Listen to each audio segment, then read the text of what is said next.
Hello friends, आप सभी का स्वागत है हमारे YouTube channel geography bye Rohtas sir.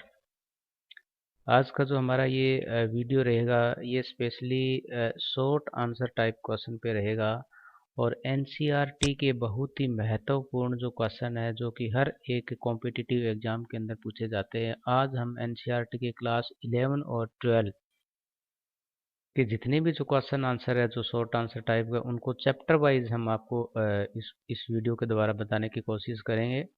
तो चलिए शुरुआत करते हैं चैप्टर नंबर 1 से। ज्योग्राफी एज ए डिसिप्लिन, ये क्लास 11 की जो एनसीईआरटी की बुक है उसका नाम, उसका हमारा जो चैप्टर रहेगा इसमें ज्योग्राफी एज ए डिसिप्लिन। इसमें सबसे पहला जो चैप्टर है इसमें क्वेश्चन नंबर 1 है कि who first coined the term geography, कि ज्योग्राफी जो टर्म्स है उसको सबसे पहले किसने यूज किया, किसने खोजा। तो हमारा आंसर रहेगा इरेटोस्थनीज। कई बार क्वेश्चन पूछा गया ये।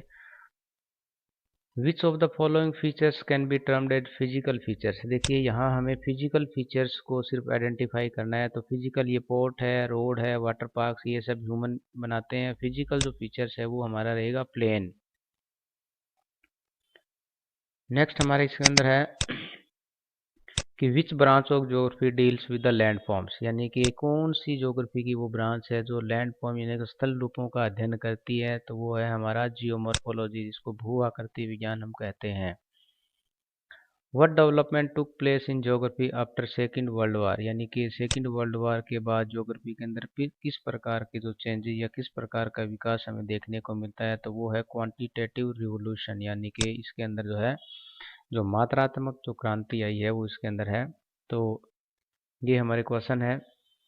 नेक्स्ट जो हमारा क्वेश्चन है इसके अंदर है what is the full form of GIS. ये बहुत ही सिंपल क्वेश्चन है, ज्योग्राफिकल इंफॉर्मेशन सिस्टम इसकी फुल फॉर्म है। Who introduce the regional geography, regional geography किसने इंट्रोड्यूस की, यानी कि जो क्षेत्रीय हमारा जो भूगोल है, प्रादेशिक भूगोल जिसको हम बोलते हैं। तो कार्ल रिटर, कार्ल रिटर एक रीजनल ज्योग्राफर था और उसी ने क्या है रीजनल ज्योग्राफी की जो है शुरुआत की थी। नेक्स्ट हमारा क्वेश्चन है who introduce the systematic geography, यानी कि सिस्टमेटिक जो भूगोल है, व्यवस्थित जो भूगोल है, वो किसने इंट्रोड्यूस किया। तो हमारा आंसर रहेगा हमबोल्ट। तो हमबोल्ट और कार्ल रिटर, इनका ज्योग्राफी के अंदर काफ़ी कंट्रीब्यूशन रहा है। बहुत ये दोनों ही जर्मनी से रिलेटेड है। Humboldt belong to which country, ये देखिए यहाँ क्वेश्चन भी आ गया कि हमबोल्ट किस देश से संबंध रखते हैं। तो ये है जर्मनी से। Which subject is related with the temporal synthesis, temporal synthesis, temporal मतलब समय से संबंधित, टाइम से संबंधित जो हमारा संश्लेषण है वो कौन डील करता है। हिस्ट्री, हमें पता है history is the study of time, study of past. What is the full form of GPS, GPS की फुल फॉर्म क्या है। ग्लोबल पोजिशनिंग सिस्टम, ये हमारा इसका फुल फॉर्म रहा। तो ये चैप्टर नंबर 1 था ज्योग्राफी एज ए डिसिप्लिन का। तो चैप्टर नंबर जो सेकंड हमारा इसके अंदर है वो the origin and evolution of earth, यानी कि पृथ्वी का उद्भव और विकास कैसे हुआ, इसका ओरिजिन कैसे हुआ, उससे रिलेटेड है। The hypothesis which considered that the planet were formed out of A cloud, ये वो कौन सी संकल्पना है, कौन सी हाइपोथेसिस है जो हमें ये बताती है कि जो हमारे जो प्लेनेट है किससे बने हैं, आउट ऑफ क्लाउड, यानी कि बादलों से बने हुए हैं। मटेरियल एसोसिएटेड विद यूथफुल सन, ये नेबुलर हाइपोथेसिस है, वो हमें बताती है कि जो हमारा जितने भी जो प्लैनेट्स हैं वो क्लाउड से बने हुए हैं, बादलों से बने हुए हैं। क्वेश्चन नंबर 2 इसके अंदर देखते हैं the friction and collision of the particles lead to formation of a disk shape cloud, यानी कि जो डिस्क शेप जो क्लाउड्स है उसकी जो फॉर्मेशन है किससे हुई है, कोलिजन ऑफ द पार्टिकल, जो छोटे छोटे पार्टिकल्स है यूनिवर्स में उनके आपस में मिलने से डिस्क शेप जो क्लाउड्स जो बने हैं, बादल जो बने हैं। And the planet were formed through the process of accretion was emphasised by, इस प्रकार की जो संकल्पना किसने दी थी, ऑटो स्मिथ एंड कार्ल्स ने। तो ऑटो स्मिथ और कार्ल्स ने बताया था कि जो हमारे प्लैनेट्स का जो ओरिजिन है ये यूनिवर्स के अंदर वो किससे हुआ था, ये क्लाउड या पार्टिकल्स के कोलिजन से हुआ था, आपस में मिलने से हुआ था। नेक्स्ट है हेले का जो कंसेप्ट है वो क्या है, the steady state, steady state जो कंसेप्ट है वो किसने दिया था ना, हॉले ने दिया था। नेक्स्ट हमारा इसके अंदर है a galaxy start to form by accumulation of, जो गैलेक्सी जो है वो किससे बनती है, हाइड्रोजन गैसी से, हाइड्रोजन गैस से। इन द फॉर्म में very large cloud call nebula, यानी कि हाइड्रोजन गैस से जो नेबुला बना हुआ है जहाँ से कि हमारी गैलेक्सी जो स्टार्ट होती है वो किसके एक्यूमुलेशन से होती है, हाइड्रोजन गैस के। नेक्स्ट है the blankets are the localised lumps of gases within nebula star. Stars क्या है, वो छोटे छोटे लम्प्स हैं जो कि हमें नेबुला के अंदर देखने को मिलते हैं। नेक्स्ट इसमें हमारा द स्मॉल राउंडेड ऑब्जेक्ट, जो छोटे छोटे गोलाकार के जो ऑब्जेक्ट है, जो वस्तुएं हैं, जो developed into what is called planetesimal. Planetesimal एक प्रोसेस है by the process of cohesion, यानी कि कोहेजन आपस में मिलने से जो छोटे छोटे राउंडेड शेप के जो ऑब्जेक्ट्स बनते हैं जिसको हम प्लेनेटेसिमल बोलते हैं, वो किस प्रोसेस के तहत बनते हैं, वो कोहेजन के आपस में संलग्न से या आपस में मिलने से। नेक्स्ट क्वेश्चन है which one of the following is not related to the formation और modification of the present atmosphere, यानी कि विच इज नॉट रिलेटेड, ये निम्नलिखित में से कौन रिलेटेड नहीं है, कौन संबंध नहीं है किससे, द फॉर्मेशन और modification of the present atmosphere. Present यानी कि हमारा वर्तमान का जो वायुमंडल है वो निम्नलिखित में किससे रिलेटेड नहीं है, वो है हमारा डिफरेंटिएशंस। बाकी हमारा सोलर विंड से ये बना हुआ है, डी गैसिंग से बना है, फोटोसिंथेसिस से बना हुआ है। डी गैसिंग का मतलब होता है कि पृथ्वी के ऊपर जो गैसों का ओरिजिन होना, या पृथ्वी के आंतरिक भाग से गैस रिलीज होती है तो उसको हम डी गैसिंग बोलते हैं। नेक्स्ट क्वेश्चन है which of the following represent the inner planet. आंतरिक जो प्लेनेट्स कौन कौन से रिप्रेजेंट करते हैं, किसके बीच में पढ़ते हैं, the planets between the sun and the belt of asteroid, यानी कि सन और उस जो बेल्ट ऑफ एस्ट्रॉयड है हमारी उसके बीच के जितने जो प्लेनेट्स है उसको हम इनर प्लेनेट्स बोलते हैं, अर्थ लाइक प्लेनेट्स भी बोलते हैं। और क्योंकि वो सॉलिड पार्टिकल से बने हुए हैं, सॉलिड है, और उसके एस्ट्रॉयड के बाद के जितने भी जो प्लेनेट्स है उसको हम आउटर प्लेनेट्स के नाम से जानते हैं, क्योंकि they are mostly made by the gaseous. Which of the following is not a Jovian planets. Jovian planet इसमें से कौन सा नहीं है, मरकरी। मरकरी जो प्लैनेट्स है वो जोवियन प्लैनेट्स में नहीं आते हैं, बाकी सारे हमारे ये हैं, जैसे जुपिटर है, यूरेनस है, सैटर्न्स है, ये हमारे आउटर जो है, लेकिन ये एक इनर प्लैनेट्स है मरकरी। उसके बाद नेक्स्ट क्वेश्चन है the big splat. Big splat का मतलब यहाँ पर क्या है, यहाँ पर देखिए it is an outcome of giant impact and it is related to the formation of moon. Moon के बनने से संबंधित है। जाइंट इम्पैक्ट बहुत बड़ा, जब मतलब बहुत बड़ा जो पृथ्वी के ऊपर जो एस्टेरॉयड टकराए थे तो उसे एक बहुत बड़ा पार्ट अलग हो गया था जो कि मून का फॉर्मेशन से रिलेटेड है। तो इस प्रकार से जो big splat is related with the formation of moon. Next question है the process through which the gas were outpoured from the interior is called degassing, यानी कि पृथ्वी के आंतरिक भाग से जो गैसों का रिलीज होना है उसको हम क्या बोलते हैं, degassing. Question number 12 which one of the following figures represent the age of earth, यानी कि इनमें से कौन सी पृथ्वी की आयु से संबंधित है 4.6 बिलियन ईयर एगो, यानी कि हमारी पृथ्वी का जो ओरिजिन है आज से लगभग 4.6 बिलियन ईयर एगो हुआ है। नेक्स्ट हमारा इसमें विच one of the following has the longest duration. Longest duration किसकी होती है, ईओन्स की। इसके बाद में जैसे कि हमारे ईरा होते हैं, अपोक होते हैं, पीरियड्स होते हैं, ये जियोलॉजिकल टाइम स्केल से रिलेटेड है, भूगर्भिक जो समय काल है इससे संबंधित है। नेक्स्ट क्वेश्चन हमारा when did the big bang event take place. Big bang की जो घटना कब हुई थी, वो आज से लगभग 13.7 billion year ago, 13.7 billion year ago. In which epoch did the modern man come into exist, यानी किस एपोक के अंदर जो है आज जो आधुनिक जो मानव का ओरिजिन हुआ या आया, ये है हमारा हेलोसीन। हेलोसीन के अंदर जो आधुनिक मानव है उसका ओरिजिन या उसका डेवलपमेंट हुआ। नेक्स्ट हमारा इसमें जो चैप्टर है the interior structure of the earth, पृथ्वी की आंतरिक संरचना, चैप्टर नंबर 3। इसमें है which one of the following earthquakes wave is more destructive. कौन सी जो हमारी अर्थक्वेक की जो वेव, भूकंप की जो तरंगे है, कौन सी डिस्ट्रक्टिव है, जो विनाशात्मक जिसको हम बोलते हैं, ये है हमारी सरफेस वेव, एस वेव जिसको हम बोलते हैं, क्योंकि बाद में आती है, और ये हमारी सरफेस वेव इसके अंदर आती है।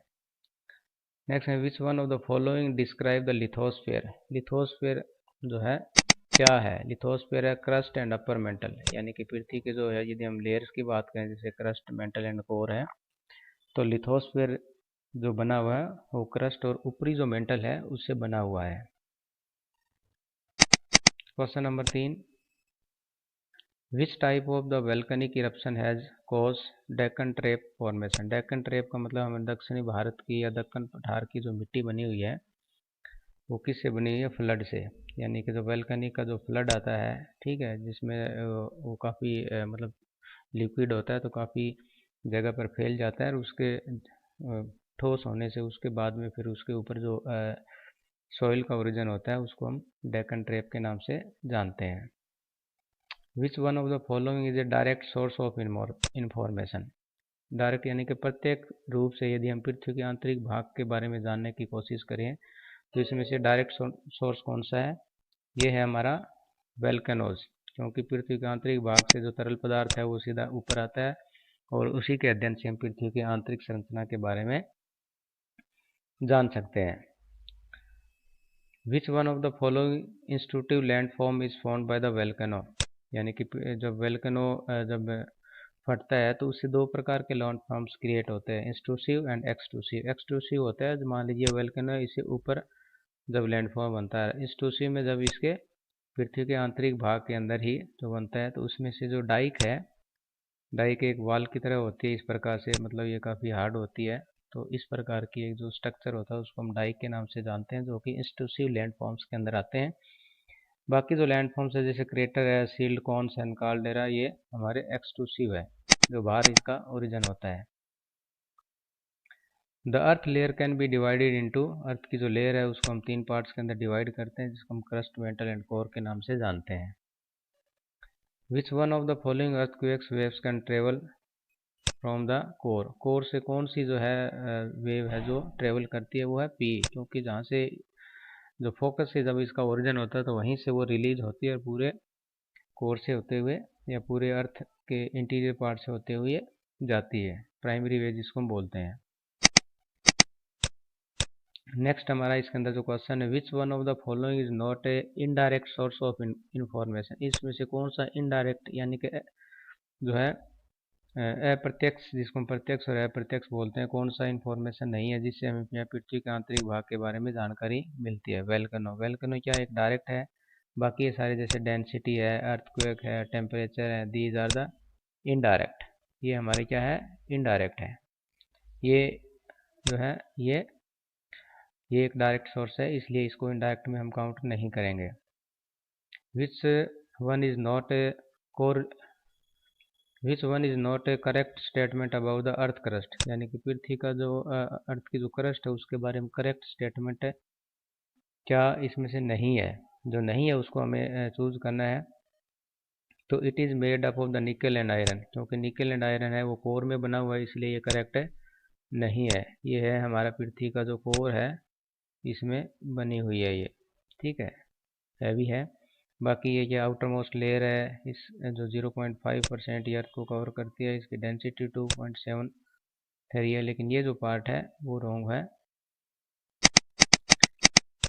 उसके बाद में नेक्स्ट हमारा इसके अंदर आता है कि विच one of the earthquakes waves travel fastest. Fastest सबसे तेज कौन सी है? पी वेव, प्राइमरी वेव सबसे फास्ट होती है। उसके बाद में नेक्स्ट जो हमारा चैप्टर है that is distribution of ocean and continents. Distribution of ocean and continents यानी कि महासागरों और महाद्वीपों का वितरण। इसके अंदर जो क्वेश्चन है, who gave the concept of continental drift theory, यानी कि महाद्वीपीय विस्थापन का जो सिद्धांत किसने दिया था? तो ये दिया था वैगनर ने। In which year the continental drift theory was given, और किस साल ये दिया था? ये दिया था 1912 के अंदर, यानी कि 1912 के अंदर।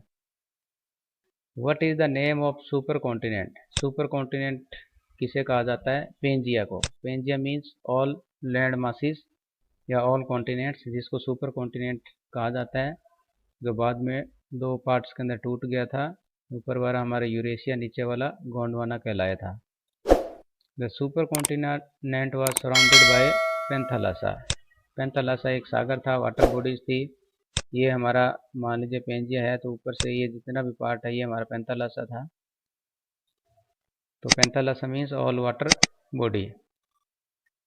नेक्स्ट है India was part of Gondwana land, यानी कि जो पेंजिया टूटा था, स्प्लिट हुआ था, तो पेंजिया के स्प्लिट होने से दो पार्ट बने थे इसका, यूरेशिया और गोंडवाना। तो इंडिया हमारा गोंडवाना लैंड का ही एक पार्ट है।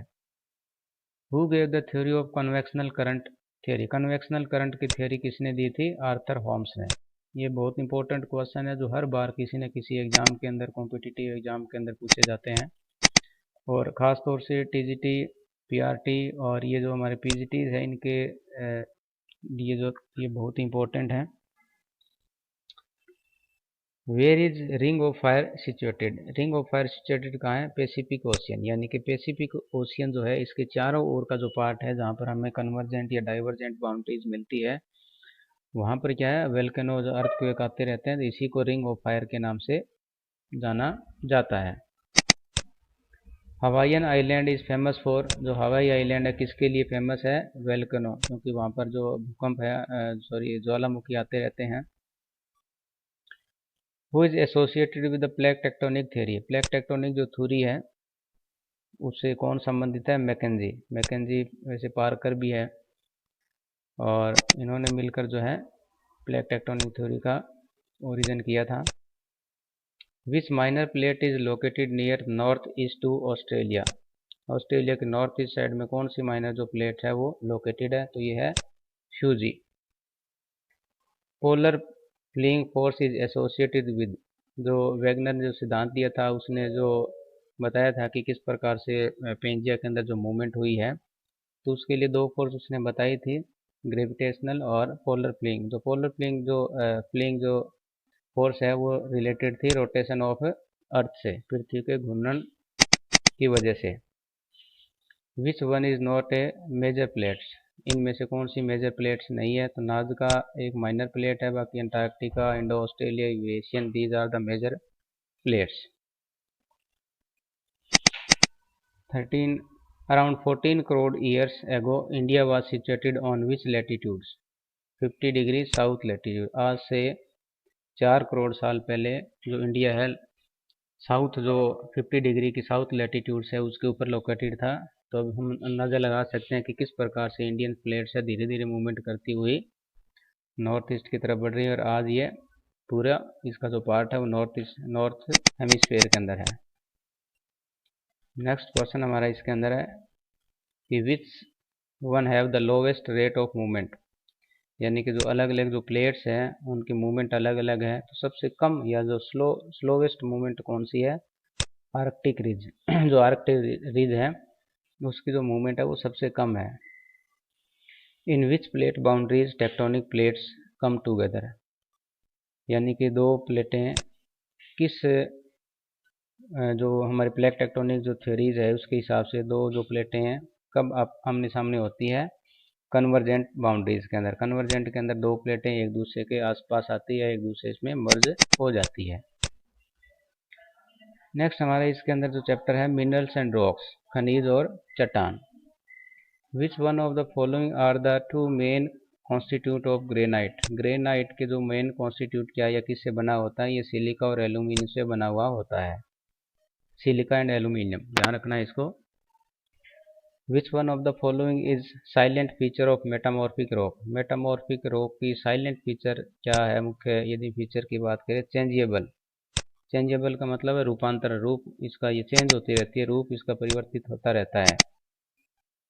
Which one of the following is not a single element mineral? Single element mineral इसमें से कौन सा नहीं है? माइका। बाकी सारे हमारे गोल्ड है, सिल्वर है, ग्रेफाइट है, these are the single elements minerals.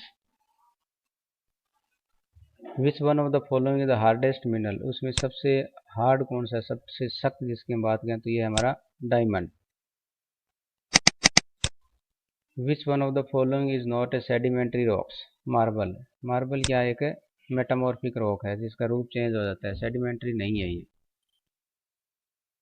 Next हम बात करते हैं इसमें कि विच mineral is use in ceramics and glass making, ceramics और ग्लास मेकिंग के लिए जो किस मिनरल्स का यूज किया जाता है, फेल्ड्सपर का। Which one of the following is an example of non foliated rocks, non foliated जो रॉक्स है इसका कौन सा एग्जाम्पल नहीं है, ये है क्वार्टाइस, क्वार्टाइस,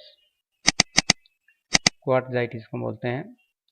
चैप्टर नंबर 6 जियोमॉर्फिक प्रोसेस, जो भूगर्भिक जो हमारी प्रक्रिया है उसमें कि विच one of the following process is a gradation process, gradation process कौन सी है, erosion, gradation. Which one of the following process is a gradation process. Which one of the following material is affected by the hydration process, यानी कि जलीय गति प्रक्रिया के द्वारा कौन सी जो है एक जो सबसे ज़्यादा प्रभावित होती है होता है साल्ट, क्योंकि साल्ट सोलूबल होता है और पानी के साथ घुलकर चला जाता है। Which one of the following is not the soil formation factor, इसमें से सॉइल के फॉर्मेशन का जो फैक्टर है, सॉइल फॉर्मिंग जो फैक्टर है वो कौन सा नहीं है, प्रेशर। बाकी सारे हमारे जो फैक्टर है वो सॉइल को प्रभावित करते हैं, उसका मतलब जैसे पेरेंट रॉक है, टोपोग्राफी है, क्लाइमेट है। Which one of the following is not A geomorphic agent, geomorphic agent इसमें से कौन सा नहीं है, भूगर्भिक मतलब एलिमेंट जिसको हम बोलते हैं, एजेंट बोलते हैं, वो टेम्परेचर। बाकी सारे के सारे हमारे विंड है, ग्लेशियर है, करंट्स है, ये जियोमॉर्फिक एजेंट्स है क्योंकि ये लेवलिंग का काम करते रहते हैं, एक्सोजेनिक फोर्सेस के अंदर भी आते हैं। नेक्स्ट हमारा इसके अंदर जो क्वेश्चन है, which of the following is not included in diastrophism, diastrophism के अंदर हम किसको इंक्लूड नहीं करते हैं, वोल्केनो, क्योंकि वोल्केनो एक सडन मूवमेंट है। बाकी जो है ये ओरोगेनी, अर्थक्वेक्स है, अनप्लेट टेक्टोनिक्स है, दीज आर द डायस्ट्रोफिज्म, इसको डायस्ट्रोफिज्म के अंदर इंक्लूड करते हैं। Which of the following is not the denudational process, जो अनाच्छादन की जो प्रक्रिया है उसके अंदर कौन सा इसमें शामिल नहीं है, डिपोजिशन। बाकी हमारा वेदरिंग है, मास मूवमेंट है, इरोजन है, ये सारे के सारे इसके अंदर आते हैं।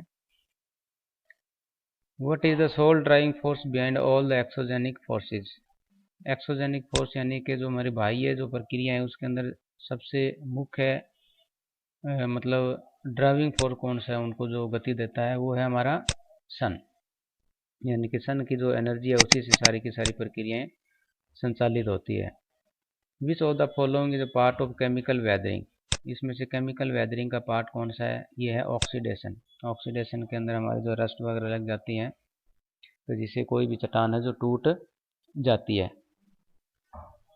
Which of the following is not the rapid mass movement, rapid mass movement कौन सा नहीं है, क्रीप, क्योंकि एक स्लो के अंदर बाकी मड फ्लो है, अर्थ फ्लो है, एवालांसीज है, ये सारे के सारे हमारे किस में आते हैं, रैपिड्स के अंदर आते हैं।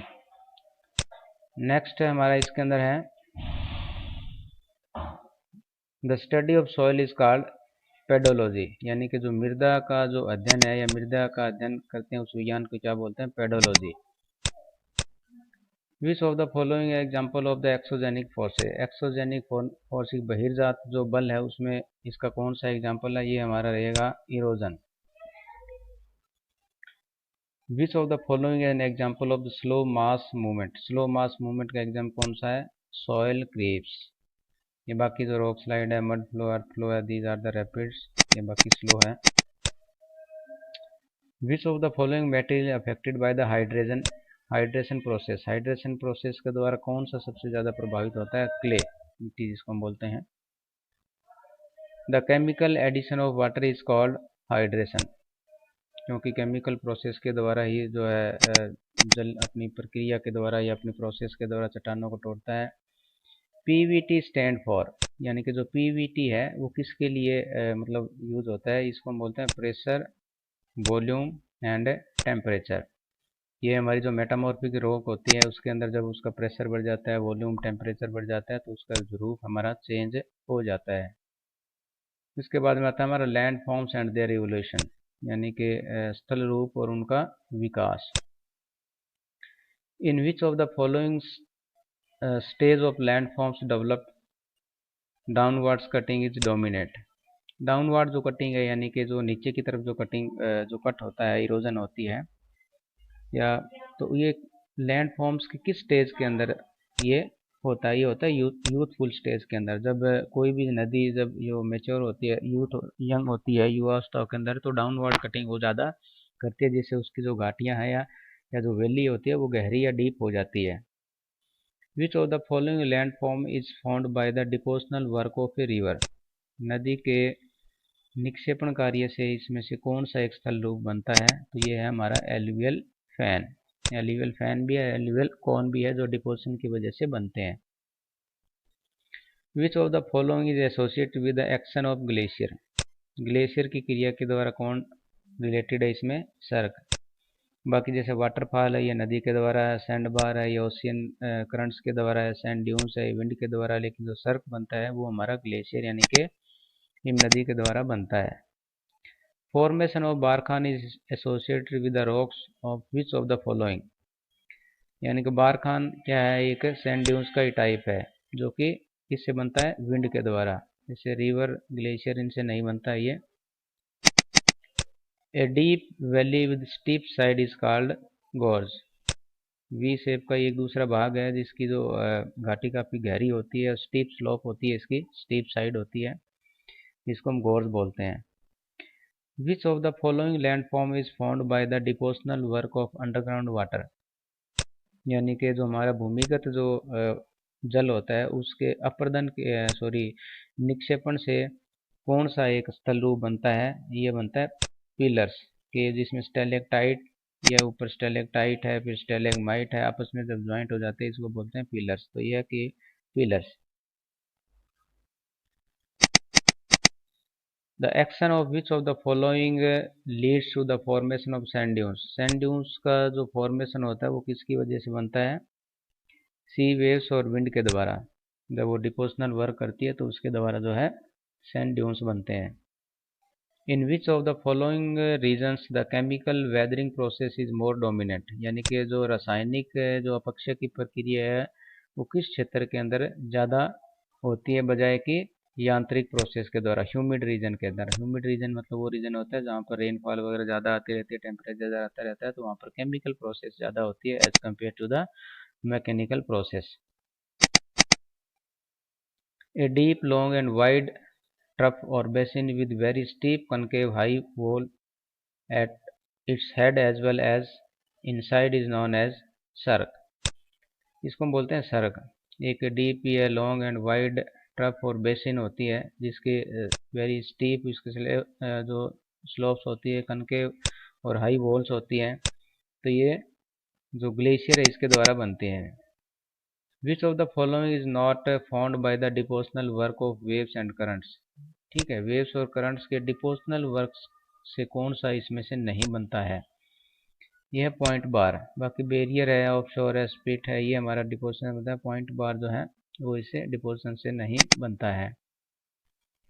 तो ये तो था हमारा जियोमॉर्फोलॉजी या जियोमॉर्फोलॉजी से रिलेटेड जो हमारे क्वेश्चन आंसर, जो कि बहुत इम्पोर्टेंट है, हर एक कॉम्पिटिटिव एग्जाम के अंदर पूछे जाते हैं, खास तौर से KVS के, NVS के जो एग्ज़ाम होते हैं उसमें इसी प्रकार के क्वेश्चन पूछे जाते हैं।